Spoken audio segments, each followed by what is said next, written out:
cam shaped. That'll help. Ultrasound I'm only going to do if I'm thinking of soft tissue problems. So that's my snapping hips, for example, or inflammation in any specific muscle groups. As I mentioned, MRI scan is the test to do, and it's a 3T MR. And then also even now we've got 3D CT scanning where we can do motion analysis and show actually contact points. I think we have to be quite careful with that because that motion analysis does not take into account what the pelvis is doing. So it shows a femur moving up and down, which is great and maybe contacting, but it makes an assumption that the femur is rotating around the center of the femoral head, which it doesn't do because that femoral head, when you flex your hip up, there's a rotation and a slide. So that's not strictly correct, so you've got to be quite careful there. And it doesn't take into account what the pelvis is doing. Okay, and obviously that pelvis, patients we have with these problems, they've lost their pelvic control. They've got usually a pelvis which is either forward tipped, or with activities they're losing control of their pelvis and they're starting to tip and rock more. That then adds to that impingement process. When they start impinging, they start to try and correct things or compensate, and that's when they start inflaming other structures. So that's why we then get these secondary issues. So that's usually what happens. And then obviously we can do hip arthroscopy, and I'm not even really going to, we can talk about hip replacements, but I think I've mentioned that anyway, to be honest with you. So they're kind of the key things. What we do with hip replacement is just get these 3D reconstructions of patients, which shows us where we're putting shells and where we're putting the socket, where we're putting the stems exactly to specific distances, so you can literally reconstruct that patient's anatomy. But that's for those patients who've got significant damage within the joint, obviously. Now, as for hip arthroscopy and does it work or not, have many of you had much experience of rehabilitating hip arthroscopic patients? Okay. And was that a challenging experience? It's a bit. It's tough. I think it's really hard. It's, the problem. So we've got some big problems with femoroacetabular impingement. So one, we've all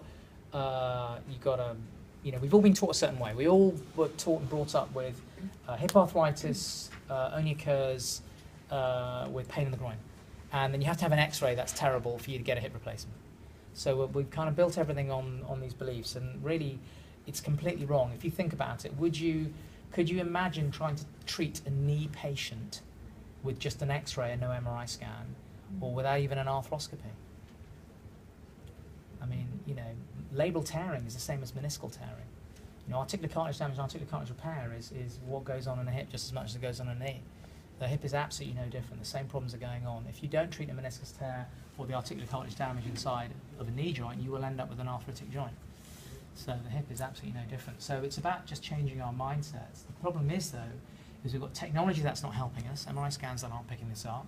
You've then got ways that we've been taught as to how to treat patients. So we've been taught about mobilizations and stretches when actually we were thinking about pelvic plane position and working muscle groups to control the hip within the pelvis. And then you've got a surgical technique which actually is not a technique that a hip surgeon finds easy. And actually doesn't even have the skill set for. So hip surgeons doing hip arthroscopy, terrible at doing hip arthroscopy. They're useless in the UK. I do faculty, and I have the British hip surgeons, and I'm trying to teach them how to do hip arthroscopy. And you say, right, okay, just see if you can get that bit of labrum there, and they're just moving their camera completely the wrong way across the joint. And because it's a 70-degree scope, and a 70-degree scope means you put the thing in the joint, but actually it's looking off in that direction. So I can't actually see where I'm going. If I want to go that way, I actually can't see. If I want to look at you, I've actually got to come back. I've now got to go over there, and now I can look at you. Okay. So, or if I want to go that, I have to go all the way around the joint like that to get, And this is, you've got 1 centimetre space to do it all through these tiny incisions. So therefore, we have some problems with hip arthroscopy. So yes, you're probably struggling trying to rehab these patients because the surgeon. Okay. So what do we do? Well, the courses are run by industry. Industry want to sell you implants. So what do? We make surgery easy for the patient, for the surgeon. So if you make the hole really big, which now means you need to then sell more instruments and implants to sew up the holes, if that's what you do, then you can make the hole big and the surgery gets easier. So if we make the hole big, we're going to cut that iliofemoral ligament and divide the capsule all the way down, but we're not going to sew it up. So now we defunction the front of the joint, and we've got a glute weak patient, and they're hamstring dominant. So now, guess what? Of course, it's all wanting to fall out the front. So everything is wrong about it, and it will change. And then you've got surgeons who actually, truly don't know what they're doing. And because you can do a one-day cadaveric course and then be let loose on a human. That works. So, and they're not going to tell you. And the learning curve is huge. It's massive. It's the most complex hip surgery, well, the most complex orthopedic surgery you can do. And it rates alongside in terms of how difficult it is. It's rather like doing cardiac bypass or complex brain surgery. It literally is, and it's actually that's easy because you're actually looking at stuff straight ahead, not through an arthroscope. So it's tough, So that's the thing. And so you got surgeons who'll do it, and you've got to be pretty thick-skinned because these patients come back to you and they're not happy, for example, and you've got to, and you're sitting there going, well, I think I don't know. Generally, they are young, fit, fanatic people. The patient should be, everyone should be the same as an arthroscopic patient. So all mine are 20 to 45. So what determines outcome? Outcome is determined by the amount of articular cartilage damage they've got. So you've got to put, these patients have got to be early pickups, and it's the early patients who'll do the best because they technically have joints which are not bad. It's just a bit of cartilage tearing, and we're going to deal with that. The moment they've got articular cartilage damage, you need to know how big it is. If it's if it's more than 2 square centimetres of full thickness articular cartilage loss, you've now got a patient that actually is potentially in the joint replacement category. Okay, so if I have 100 patients, I have 15 patients in that group. Now out of that 15, I can still do all the articular cartilage repair work on them. 2/3, as in 10 of them, will make a full recovery and get back to their sports. 5 of them will not. 5 will get a joint replacement within 5 years. And that's because these patients have got 5 centimetres, 8 centimetres of loss of joint space. So, really big damage. And these will be the patients who admittedly will be more towards their 40s. Great, wow, ages. So these are people with really massive loss in their joint. And the problem we've got is if we're picking it up really late, then we're getting people who have got late disease. So of course, guess what? They're not going to do so well. And if they're having their arthroscopy done age 50, 60, well, they haven't got a hip joint that's got cartilage that can heal anyway. So again, we've got another problem. And sadly, the view of the surgeons, if I get it wrong, it doesn't matter. I can just do a hip replacement. And that's the wrong patient category. So the key thing is about picking it up early, and then we've got to put them through their program. So you guys, where you come into is obviously hopefully early pickup, but also it's that prehab for the patient. They all need, you need to be doing 2 to 3 months of work, hip and pelvic plane control, and when these people are failing to progress through that, and if they are quadrant positive, etc., they're the ones actually you do need to be referring on and saying, okay, you know what, I've done my bit now, and I've tried to do everything, they're as strong as they can be, or I've tried to do it and I can't progress them, it's just too much pain for them, probably because they're just too inflamed. And then you get the imaging, and the imaging is then going to show us what's going on, and then we can then focus it towards treating them, and that might be, yes, it might be a steroid shot into the hip joint. That's great because it can confirm the diagnosis and it can calm the joint down and get them back to their, hopefully, some level of activity.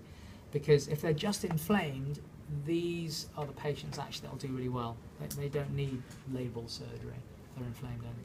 If they have torn their labrum significantly, then they do need the surgery to tidy them up, just like a meniscus patient. And obviously, if they've damaged all their articular cartilage, well, okay, that's bad news for them because they're going to be looking at a joint replacement at some stage. Can we clinically differentiate between troch bursitis and glute tendinopathy? Okay, so, well, yeah, potentially, yeah. I mean, if you get your finger, depending on where their points of tenderness are, okay, then yes, you can do. Obviously, imaging is then going to help you on that front. Mm. But it's all part of that lateral trochanteric pain complex, isn't it? So the issue is they are doing something, they're compensating in some way. So what you've got to do is get to the source of it. I would say 90% of patients with troch bursitis is because of a pathology elsewhere, hip or back. Only 10% will have true troch bursitis, and that's usually because they've got a traumatic injury. So I think if you're seeing those people, you've got to think, okay, hang on, why is this? What's their pelvic plane position like, etc. And the hypermobiles are a nightmare. They're really tough to treat. And your dysplastic patients are a nightmare. Because the dysplastics all tend to be quite hypermobile, they've got a shallow socket, they have a very big labrum, therefore that big labrum gets torn. So they're a real difficult group. If any of you ever want to come and watch a hip arthroscopy or even a customised hip replacement, you're more than welcome to. I work out of London Bridge and I do a Wednesday operating list, and usually my hip scope's at the end, so you can still do a day's work. Come down to London Bridge. I know there's usually a 4 o'clock showing and a 6 o'clock showing, and you can come down and if any of you ever want to. I'm only allowed 1 or 2 people in theatre at any one time, so I wouldn't be able to take you all at once. But that's quite interesting when you see it, you see the pathology, and you see what's going on, because then it all kind of makes sense. And as for the so prehab's critical, got to do all of that. And if I had somebody who wanted the surgery who hadn't done that, I wouldn't operate on them. They must do that.